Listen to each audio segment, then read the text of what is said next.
Thank you, Madam Chair. Thank you, Madam Chair. Well, I'll go as fast as I can, but since I'm standing for the first time speaking in the House, I would just like to take this opportunity to thank the members of North Island Powell River for allowing me to be here representing them.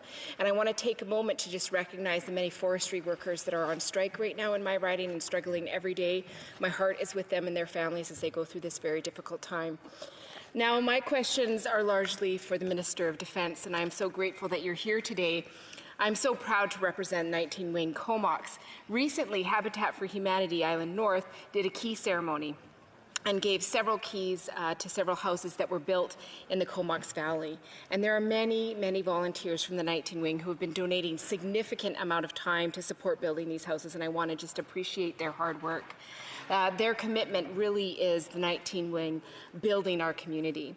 However, the other reality is that in Comox Valley, the rental vacancy rate is below 1%, and the housing costs are increasing and skyrocketing, in fact, in our area. And many people from the Wing are struggling to find appropriate housing. I know some of our members that are having to drive over an hour one way to get to work every day, which is definitely a challenge for them and their families. And we also know that many of the barracks were built in the 50s and need a significant upgrade to become more appropriate for the men and women in uniform. The other reality is we have the addition of the search and rescue training facility. Very proud of the work that we were able to do collaboratively with the community and with the minister to make that a reality.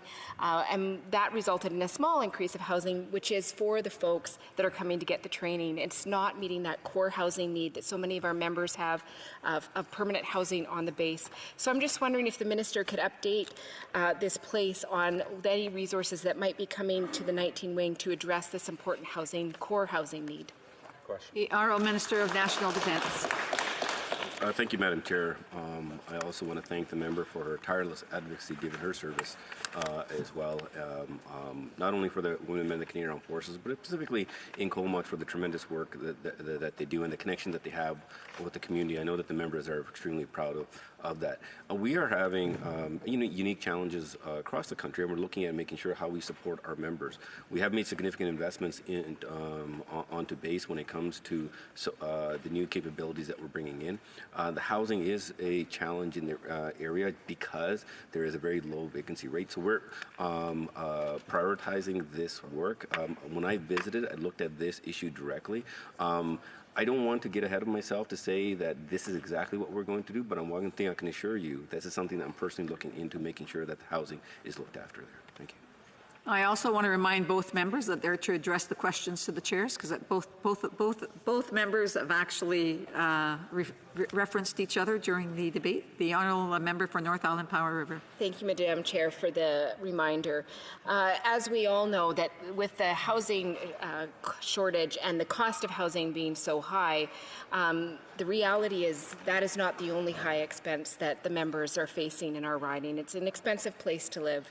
I've heard one military member tell me that when you move to British Columbia, you remember you have to bring cash, and that just adds that certain barrier for them. I'm just wondering if the minister could tell this House if they are exploring the possibility of offering the post-living differential to the members that are currently serving in 19 Wing Comox.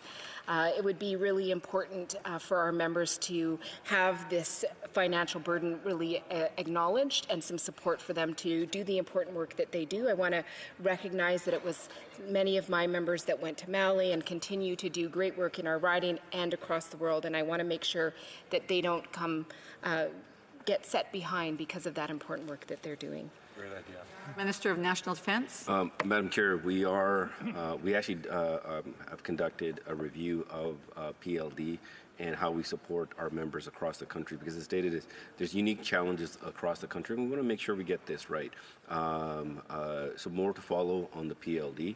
We are, as stated, we will be investing more in housing in Comox, and we want to make sure that we get this right, because the real estate challenges are very different from region to region, and BC does pose a greater challenge for our members. We want to make sure that we get this right, but we're also going to look at making sure that if there's any current issues that our members are dealing with, we're going to look at short-term fixes as well. Thank you. The Honourable Member for North Island Powell River. Thank you, Madam Chair. You know, one of the realities that I believe everybody in this House agrees is that losing to someone to suicide is a devastating experience. I'm still very concerned about the fact that the self-harm is still included in the Military Code of Services Discipline.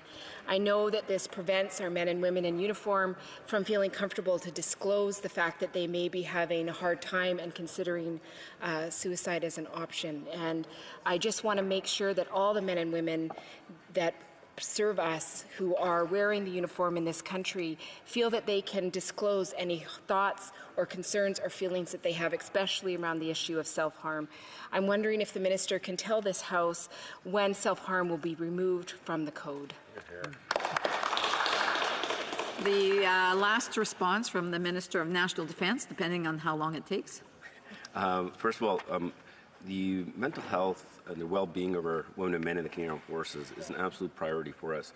Putting in the right investments when it comes to the research and PTSD, the mental health support, the joint suicide prevention strategy that we launched with Veterans Affairs, with the exact topic that the member is talking about.